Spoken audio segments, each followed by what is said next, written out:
레위기 1장부터 7장까지는 5대 제사에 대해서, 또 8장부터 10장까지는 제사장과 관련된 규례를 말하고 있다고 했습니다. 이렇게 해서 10장까지는 하나님께 드리는 예배에 대한 규례를 말씀해 놓았다고 볼 수 있습니다. 레위기 첫 시간에 말씀드린 바와 같이 하나님의 사랑에 해당되는 부분입니다. 그리고 11장부터 마지막 27장까지는 여러 가지 종교 의식과 함께 이웃 사랑에 관한 구체적인 적용을 어떻게 할 것인지를 기록을 해 놓았습니다.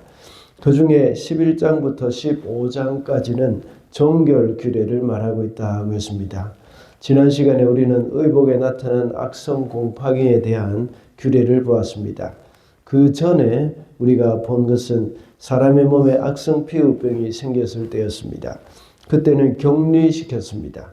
그렇지만 악성 곰팡이가 의복에 생겼을 경우에는 모두 태워 없애야 한다고 했습니다.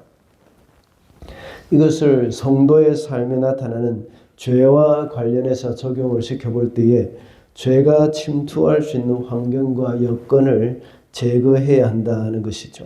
그리고 죄는 강한 전염성이 있기 때문에 태워 없애야 한다고 했습니다. 그리고 형식적인 회개는 죄를 깨끗하게 못하기 때문에 또한 태워 없애야 된다는 것을 말씀을 드렸습니다. 오늘 우리가 봉독한 본문에는 악성 피부병에서 정결하게 되는 규례를 말씀하고 있습니다. 격리되어 지낸 사람들이 낫게 되면 제사장에게 가서 정결하다는 확인을 받아야 합니다. 제사장이 확인하고 이제 나았다고 판단이 되면 정결한 새를 잡아서 그 피를 우슬초에 묻혀서 그 사람에게 7번 뿌립니다. 그리고 살아있는 또 다른 한 마리 새는 날려 보내준다고 했죠. 그리고 몸의 모든 털을 밀고 옷을 빨고 몸을 씻고는 이제 정하다고 선포되어졌습니다. 그리고 8일째에는 어린 순양과 암양을 제물로 삼아서 속건제와 속죄죄를 드렸습니다.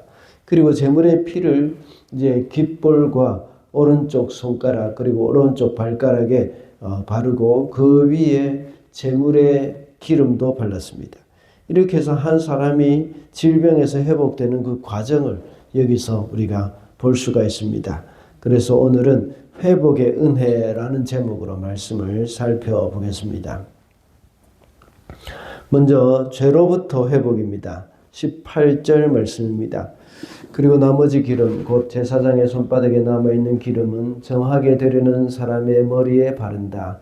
그리고 나서 제사장은 주 앞에서 그 사람의 죄를 속하여 주어야 한다.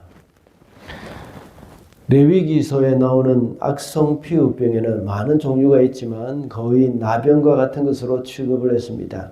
그리고 과거에는 이와 같은 질병은 자신의 죄 때문인 것으로 생각을 하는 경향이 많았습니다. 실제로 그런 일도 있었죠. 예를 들면 역대하 26장에 보면 우시야 왕이 교만해져서 자신이 직접 하나님의 성전에 들어가서 분향하려고 하다가 제사장들에게 제재를 당했습니다. 그때에 우시야 왕이 분노를 했죠. 화를 내는 동시에 하나님께서 그 이마에 문둥병이 나게 했습니다. 이와 같이 죄로 인하여 생긴 병이라고 생각할 때에 그가 그 질병에서 회복되었다는 것은 곧 죄로부터 회복임을 일컫는 것입니다. 또한 보통 이런 나병을 우리 속에 있는 죄에 비유를 하기도 하죠. 그 전염성이나 치료가 불가능한 그런 속성 때문에 그렇습니다. 이런 치명적인 질병에서 노임을 받는 것과 같이 우리도 역시 예수 그리스도의 은혜로 죄로부터 해방이 되어서 진정한 회복의 은혜를 누리게 되었습니다. 그래서 이제 우리는 그리스도로 인하여서 의롭다 일컬음을 받게 된 것입니다. 그리고 거룩한 백성이라고 여김을 받는 것입니다.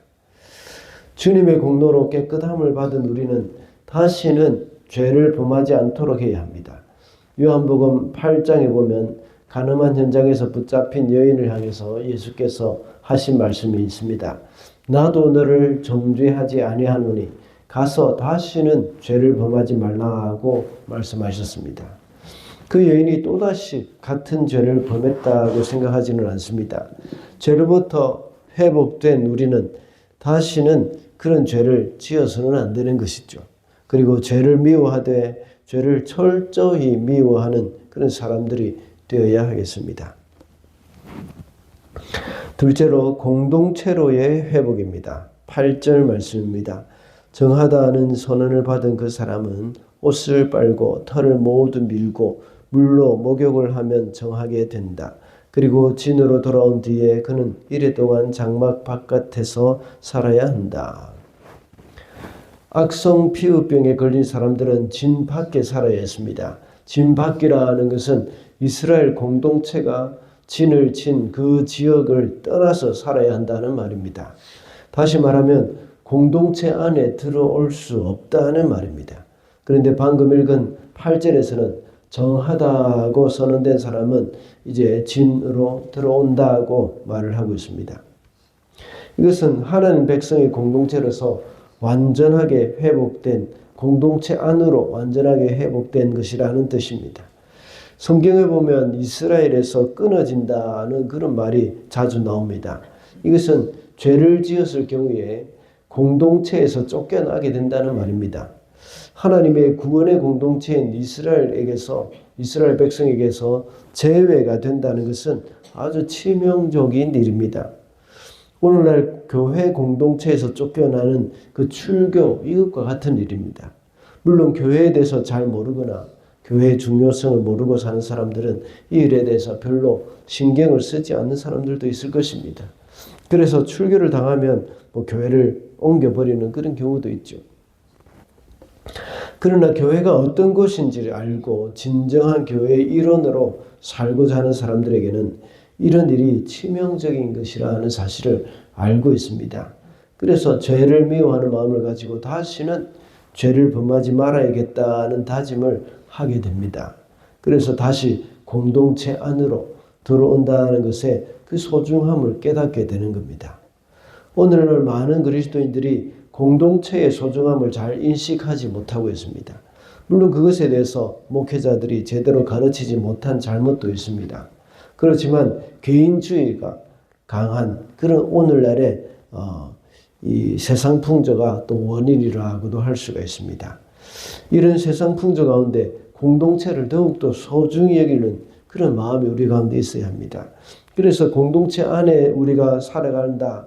이 교회 안에서 교회의 일원으로서 살아간다는 것이 얼마나 소중한 일이고 또 우리에게는 아주 큰 의미가 있다는 것을 우리는 잊어서는 안 되겠습니다.